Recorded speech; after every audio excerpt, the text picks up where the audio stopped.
Hello guys, Radhe Radhe. I hope आप सब बहुत बढ़िया होंगे। फिर से हाजिर हो चुका हूं एक नई जॉब अपडेट के साथ और ये वैकेंसी निकाली गई है एनटीपीसी ग्रीन एनर्जी लिमिटेड के द्वारा, जो कि आपका एक पब्लिक सेक्टर यूनिट की कैटेगरी में आता है। एनटीपीसी लिमिटेड का ही एक पार्ट है। सिलेक्शन यहाँ पे आपका सीबीटी एग्जाम के बेस पे रहेगा। सैलरी बहुत ही अच्छा खासा है, 11 लाख रुपए एनुअल सीटीसी आपको देखने को मिल जाता है और इसके अंदर ऑल ओवर इंडिया के कैंडिडेट अप्लाई कर सकते हैं। अप्लाई करने का पूरा तरीका मैं आपको वीडियो के अंदर बताऊंगा, क्योंकि अप्लाई प्रोसेस यहां पे स्टार्ट हो चुका है। तो वीडियो को एंड तक पूरा देखना, स्टेप बाय स्टेप फॉलो करिएगा, ठीक है। और ये जो जॉब रहेगा उसमें सैलरी अच्छा है, तो सीबीटी एग्जाम के बेस पे ही सिलेक्शन आपको मिल जाता है। मैं डायरेक्टली यहां पे आपको लेके आ चुका हूं इनके ऑफिशियली वेबसाइट पे। कंपनी आपका रहेगा एनटीपीसी ग्रीन एनर्जी लिमिटेड के द्वारा नोटिफिकेशन है, निकाला गया है। एडवर्टाइजमेंट पे क्लिक करके आप नोटिफिकेशन को डाउनलोड कर सकते हैं और यहाँ पे एप्लीकेशन लिंक पे क्लिक करके आप इसको अप्लाई भी कर सकते हैं। मैंने ऑलरेडी यहाँ पे नोटिफिकेशन को डाउनलोड कर लिया है, जिसका लिंक वीडियो के डिस्क्रिप्शन में दे दूंगा और ये ऑफिशियली जो वेबसाइट है इसका लिंक भी वीडियो के डिस्क्रिप्शन में आपको प्रोवाइड करवा दूंगा। तो वहां पे क्लिक करेंगे, यहाँ पे आपके सामने एक न्यू टैब ओपन हो जाएगा। इसके अंदर हम इंपॉर्टेंट पॉइंट को ही डिस्कस करेंगे। जो इंपॉर्टेंट पॉइंट है वही यहाँ पे डिस्कस किए जाएंगे, जो मैंने हाईलाइट कर रखे हैं। एनटीपीसी ग्रीन एनर्जी लिमिटेड के द्वारा ये नोटिफिकेशन आउट किया गया है और ये इनका एक एडवर्टाइजमेंट नंबर है। ऊपर कंपनी का डिटेल है, बेसिकली एनजीईएल जो कि एक सब्सिडरी कंपनी है एनटीपीसी लिमिटेड की, जो कि रिन्यूएबल एनर्जी सेक्टर में कंपनी काम करती है, उसके बारे में बताया गया है। और यहाँ पे जो आपका रहेगा सिलेक्शन सीबीटी एग्जाम के बेस पे रहेगा, लेकिन ये जो वैकेंसी निकली है वो आपका प्योरली कॉन्ट्रैक्ट बेस पे है। अब यहाँ पे 3 साल का स्टार्टिंग में कॉन्ट्रैक्ट चलेगा, फर्दर उसको एक्सटेंड कर दिया जाएगा आगे 2 सालों तक। मतलब कि कॉन्ट्रैक्ट यहाँ पे जो आपका चलेगा शुरुआती वो आपका 5 साल का चलने वाला है, ठीक है। बाकी डिपेंड करेगा, अगर कंपनी में और रिक्वायरमेंट रहेगा तो कंपनी और कॉन्ट्रैक्ट को एक्सटेंड कर देगी। लेकिन यहाँ पे 5 साल अगर आप जॉब करते हैं तो एनटीपीसी लिमिटेड के अंदर, एनजीईएल के अंदर नहीं कह रहा, एनटीपीसी लिमिटेड के अंदर वैकेंसी आती है एग्जीक्यूटिव के अंदर, एग्जीक्यूटिव कैडर 2 के अंदर आती है, ठीक है। तो उसके अंदर E2 ग्रेड के अंदर वैकेंसी निकलती है, जहां पे आप एक्सपीरियंस बेस पे भी अप्लाई कर सकते हैं, ठीक है ना। 5 साल का यहाँ पे एक्सपीरियंस लेने के बाद तो यहाँ पे अगर हम देखें तो अलग अलग टाइप की पोस्ट है। सबसे पहले हम देख लेते हैं। देखिए ये आपका सीरियल नंबर दे रखा है, ये आपका पर्टिकुलर यहाँ पे आपका ब्रांच और बता रखा है, यहाँ पे इनका डिटेल दे रखा है। तो यहाँ पे पोस्ट रहेगा आपका इंजीनियर का सिविल डिपार्टमेंट के अंदर। नंबर ऑफ वैकेंसी आपकी 40 है, ठीक है।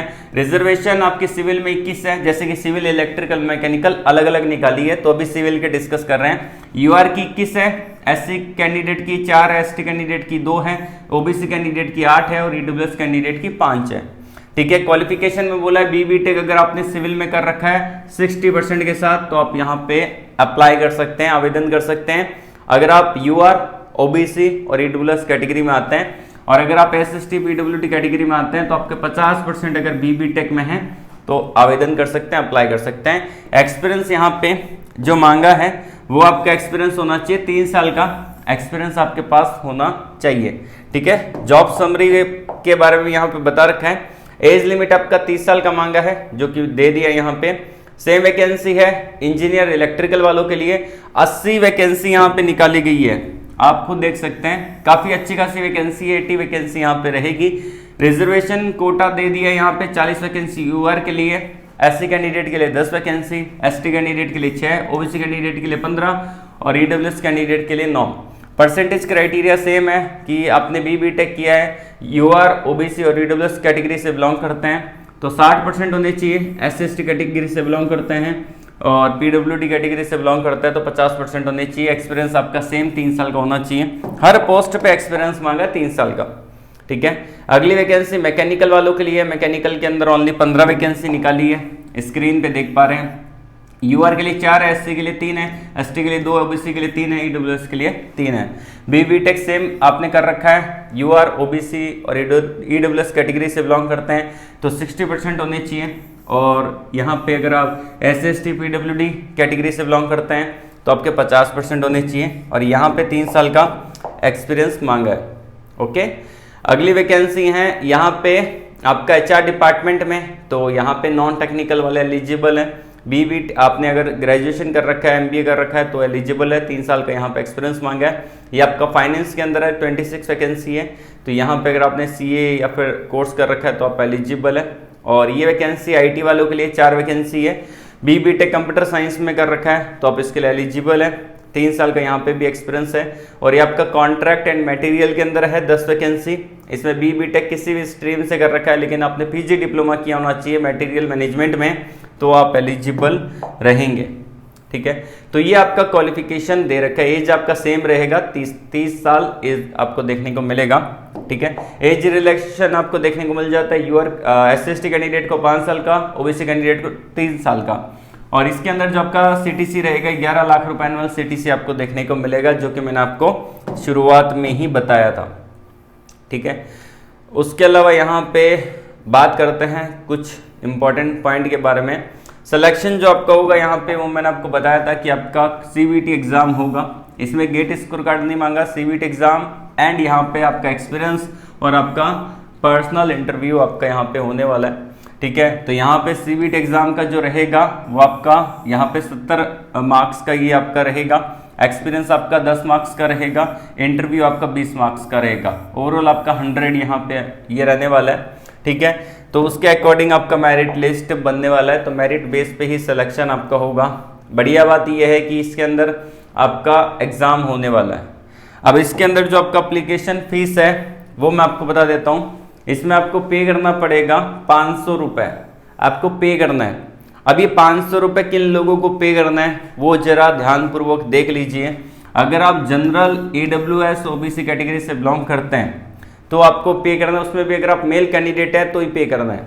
और अगर आप एसएसटी पीडब्ल्यूडी एक्स सर्विसमैन या फिर फीमेल कैंडिडेट हैं, फीमेल कैंडिडेट है किसी भी कैटेगरी में आते हैं, चाहे वो जनरल हो, ईडब्ल्यूएस हो, ओबीसी कैटेगरी हो, कोई भी कैटेगरी हो, 1 रुपया भी पे नहीं करना है। और ये जो 500 रुपये पे करने हैं वो आप ऑनलाइन पे कर सकते हैं, debit card, credit card, internet banking, कैसे भी पे कर सकते हैं।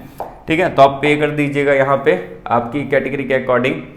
और इसके अंदर जो आपका लास्ट डेट रहेगा वो आपका 1 मई 2025 तक रहेगा, रात को 12 बजे तक आप इसके लिए आवेदन कर सकते हैं। तो यहाँ पे ये दे रखा है, अप्लाई करने का तरीका जान लेते हैं। हम चलते हैं इनके ऑफिशियली वेबसाइट पे, इसका लिंक वीडियो के डिस्क्रिप्शन में दे रखा है, वहां पे क्लिक करेंगे ये टैब ओपन होगा। अब जैसे ही ये टैब ओपन हो जाएगा तो आपको करना क्या है, यहाँ पे आपका यहाँ पे इंपॉर्टेंट डॉक्यूमेंट्स दे रखे हैं, तो डाउनलोड करना चाहें तो कर सकते हैं। यहाँ पे दे रखा है एप्लीकेशन लिंक, तो आपको क्या करना है, वो जो यहाँ पे एप्लीकेशन लिंक दे रखा है उस पर आपको कर देना है क्लिक। तो मैंने इस पर कर दिया क्लिक। क्लिक करेंगे तो यहाँ पे ऐसा टैब ओपन होगा। अब यहाँ पे भी आप एडवर्टाइजमेंट और को डाउनलोड कर सकते हैं। इंपॉर्टेंट डेट यहाँ पे दे दिया है कि ऑनलाइन सबमिशन का इंपॉर्टेंट डेट क्या है। अब यहाँ पे आप देख रहे हैं तो इसका लास्ट डेट बढ़ चुका है, ठीक है ना, 6/5/2025। लेकिन अगर आप उसके नोटिफिकेशन में देखें उन्होंने 1/5 दे रखा है, ठीक है ना। तो आपको अप्लाई कैसे करना है, ठीक है, तो अप्लाई करने के लिए यहाँ पे आपको टू रजिस्टर दे रखा है, तो यहाँ पे आपको क्लिक करना है। जैसे ही अगर आप क्लिक करेंगे ये लोड होगा सबसे पहले, ठीक है, तो ये टैब ओपन होगा। तो यहाँ पे आपको डालना पड़ेगा आपकी पोस्ट। अब देखिए हमने जो भी पोस्ट के लिए अप्लाई करना है उस पोस्ट को सिलेक्ट करना है। जैसे कि यहाँ पे engineer, civil engineer, electrical engineer, mechanical, HR, finance, IT और कॉन्ट्रैक्ट एंड मटेरियल जो भी है, मैं यहाँ पे सिविल को सिलेक्ट कर लेता हूँ। पोस्ट कोड ऑटोमेटिकली आ जाएगा, कैंडिडेट का नाम आएगा, उसके बाद यहाँ पे आपके मोबाइल फ़ोन नंबर आएंगे, उसको कंफर्म कर देना है। ईमेल आईडी आएगी, उसको कंफर्म कर देना है। यहाँ पे अल्टरनेट मोबाइल नंबर डालना चाहें तो डाल सकते हैं, नहीं तो इसको खाली छोड़ सकते हैं। उसके बाद यहाँ पे जनरेट ओटीपी पे क्लिक करना है, ठीक है, लेकिन ये कैप्चा कोड बाद में डालना है, पहले जनरेट ओटीपी पे क्लिक कर देना है, फिर कैप्चा कोड डाल देना है। फिर यहाँ पे एक बॉक्स बन जाएगा, इस जगह यहाँ पे एक बॉक्स बनेगा नीचे की साइड में, उस बॉक्स के अंदर ओटीपी डालना है। ओटीपी डालने के बाद यहाँ पे एक चेक बॉक्स दे रखा है, इस पे क्लिक करना मत भूलना, ठीक है, इस पे क्लिक कर देना है। उसके बाद यहाँ पे रीवेरीफाई करना है, ठीक है, रीवेरीफाई करेंगे तो आपका अकाउंट क्रिएट हो जाएगा। उसके बाद सारे डॉक्यूमेंट्स यहाँ पे अपलोड कर देना है, जो भी आपका 10th का, 12th का, बीबी टेक का, एक्सपीरियंस सर्टिफिकेट, सारी चीज़ें अपलोड कर देनी है। उसके बाद फाइनली आप इसको सबमिट कर सकते हैं, ठीक है। इसका लास्ट डेट रहेगा 6 मई 2025, क्योंकि हमने अभी देखा था 6 मई तक आप इसको अप्लाई कर सकते हैं। सारे लिंक वीडियो के डिस्क्रिप्शन में अवेलेबल है, जाके उसको चेकआउट कर लेना, अप्लाई कर देना। कोई भी डाउट है कमेंट बॉक्स में कमेंट करके पूछ लीजिएगा। आज के लिए बस इतना ही। All the very best. जय हिंद।